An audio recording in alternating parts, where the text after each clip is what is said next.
Hi, it's Rhythm of Rhythm and Words, and that new podcast Get You Hipped.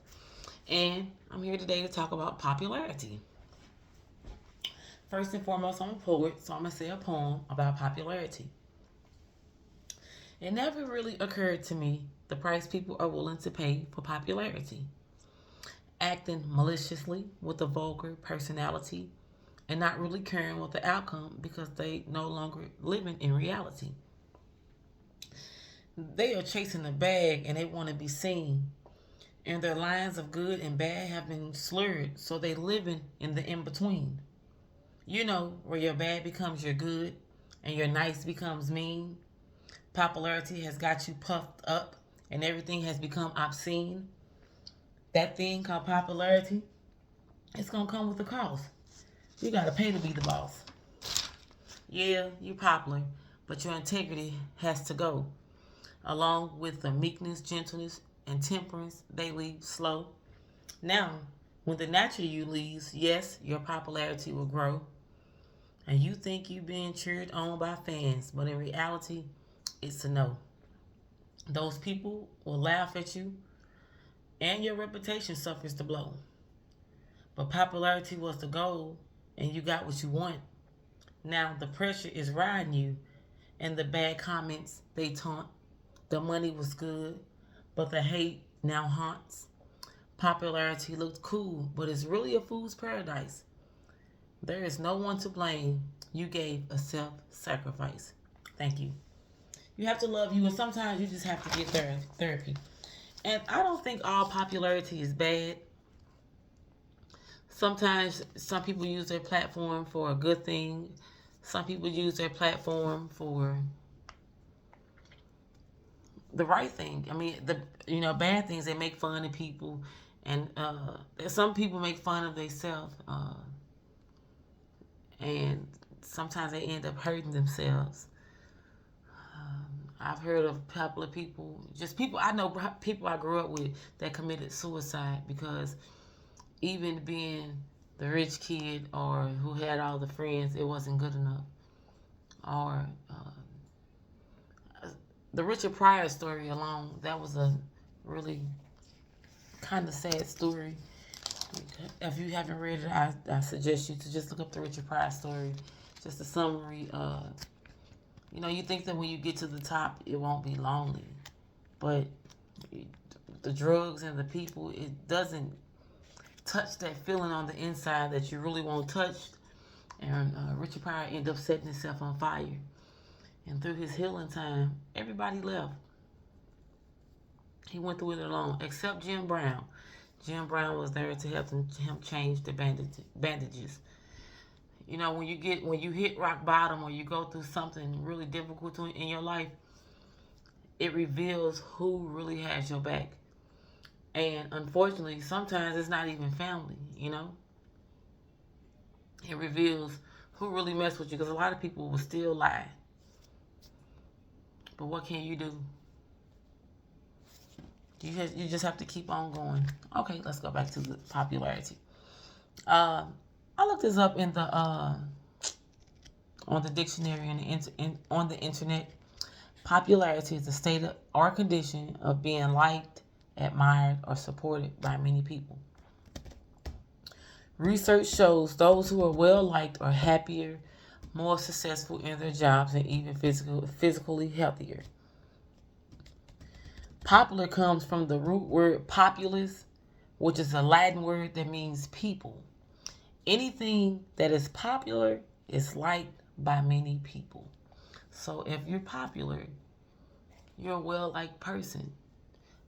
May it be for good or bad, you're well liked. Uh, Let me give a few examples. Bishop T.D. Jakes.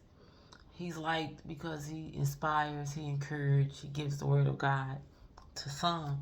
And some think he's a hypocrite, or some thinks he's out for money. I guess it depends on what you like. I can also go with Wendy Williams. Wendy Williams, a lot of stars don't like her because what they say that she does is mock their life, talk about them, tear them down. That's when she had her show. And other people, like the people that are watching her, like us, the normal people, it was interesting to me. You know, I never really, I guess because I've never been on that side, so I never really thought about like how those people felt, because just being that you're in the spotlight, that you're popular, that you're a star, I didn't really think that they cared what other people said about them, because they deal with that all the time. But I guess if it was a platform like Wendy, it really did matter. Those are just two examples, and I like both of those people. So some of the synonyms for popular or famous people are celebrated, distinguished, eminent, illustrious, noted, notorious, renowned. When I looked up the synonyms for the word and seen the words, I was like, okay. This is now the stuff that I'm finna read now. I got this off of inc.com, inc.com. It's by Jessica Steelman. There are two types of popularity: the likability, which is important in childhood, and it reflects how much people like us. And there's the status. That is about establishing yourself by flaunting your visibility and influence and power. We all know someone like that. Research shows popularity predicts mental and physical health. I didn't know that like how because I know people that are just to themselves, and they're not even looking for popularity, and they're pretty well off, and they actually like it when people leave them alone. They don't want to be seen. They don't want the recognition. I met a couple of writers that wrote some great things, and they were just fine just being the writer, because they like had enough to be a producer. Like they really knew what they were doing, you know, and just for their name to come up in the credits, that was good enough for them. I guess if it's teamwork, if you are stapling the papers, you're part of the team. I met a young lady that we were going to do some work together, and she just bickered about how people stole her stuff, and just I only need somebody to hold the camera, you know. And she has like a production company, you know, but for some reason, you know, she just was saying that when it came to, you could tell that she was popular, you know, and something happened and she got down, and she was just saying, no one wanted to hold the camera. I'm the star. If I make it, I'll bring you in, you know. I guess that's what happens when everybody want to be popular at the same time. Or maybe you have to just look for the right people to be popular with. The Arthur Princeton he wrote a book called, his name is Princeton, he wrote a book called Popular. In this book, they state that many of us radically misunderstand the concept of popular, which lead us to chase a type of popularity that will probably end up making us miserable.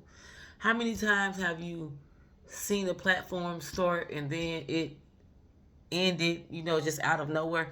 Okay, so like I'm back on Rhythm and Words, but I wasn't here for a while. And when I wasn't here, you know, and I had some followers just at the poetry club and everything, but that was a lot for me, and I didn't like just all that attention. I wanted to come in and do what I did and say my poem and get on out. I didn't want to be recognized. You think it feels good, but I don't know. It's like I think the popularity just gives you this sense of like you doing it on your own, you know. And I get it, you know, you got your own words and everything, but it gives you this sense of power, and it's false power. Honestly, that's what it feels like, false power. Okay, so in this book, Princeton explains throughout adulthood, we have a choice to pursue greater liability or greater status. A decision made so much more difficult by the growing number of platforms, reality TV, social media, etc., designed to help us gain status. In fact, our focus on easily obtained status now is perhaps stronger than at any other point in human history. I think it's stronger because we have more avenues. Like the internet made it possible. Back then, like when the internet started for us, it was the dial up. That noise it used to make. And now you just instantly get on. Phones are free. You get a phone anywhere, and you just get around Wi-Fi, and you can get on the internet anywhere and do a podcast or get online and go live. Uh, let's see.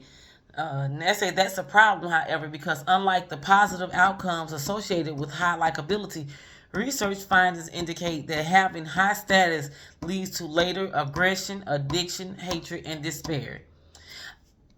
Why do you think that? I think that because when you look for people to like you, you look for the yeses and everyone to agree. That when you get the people that don't like you or they do begin to disagree, it kind of throws people off. But I guess if you come in and you're not looking for a person to agree, and you just giving out, and that really doesn't matter either, because you could be giving out good things, good information and positive. Well, I've never seen you let me know. Have you seen like a person that gives positive speeches? Just coming off of the internet because something negative. Usually when they give positive, they get positive back. But usually when you give out negative, people look to give negative back to you. According to Princeton, adult Americans are increasingly acting like high school sophomores, trying to show each other up by flaunting their possessions and power.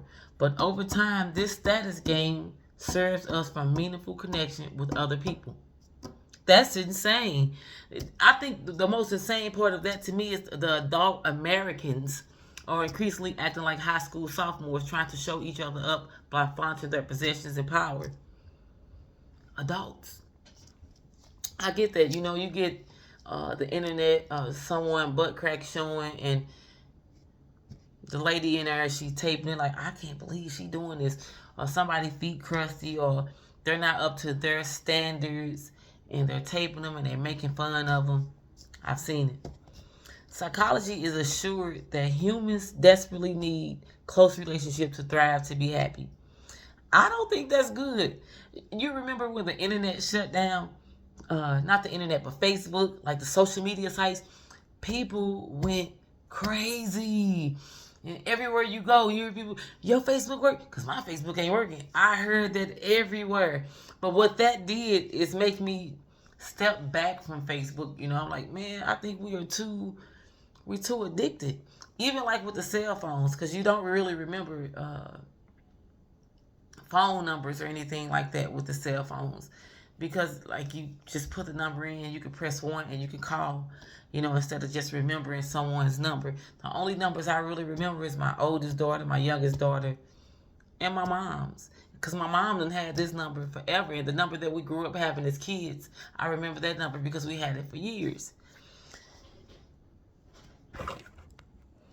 At the end of this article, they ask a question: am I chasing status, or am I chasing likability? What are you chasing in your popularity? Are you chasing status? Or are you chasing likability? Let me answer the question for me. I don't care. I know that when you are consistent with something, you do gain people who like what you say. I won't even say followers. Just people who agree with what you are saying.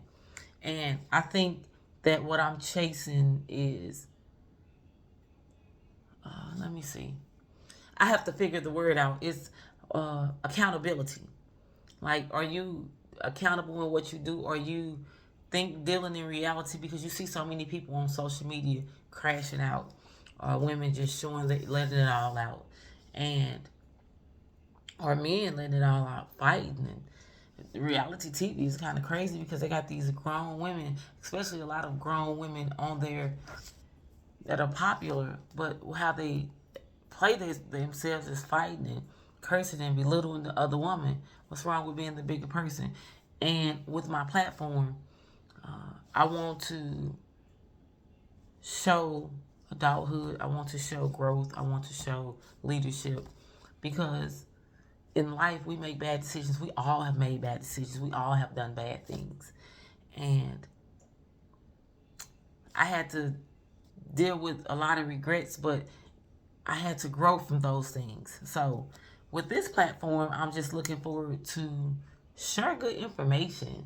You know, listen to good information. You know, listen to good feedback. You know, even if it's not good, why do you feel like that? You know, have great conversation, because sometimes it's really hard to have good conversation with people. If your answer is the former, you might just as be setting yourself up for loneliness, illness, and misery.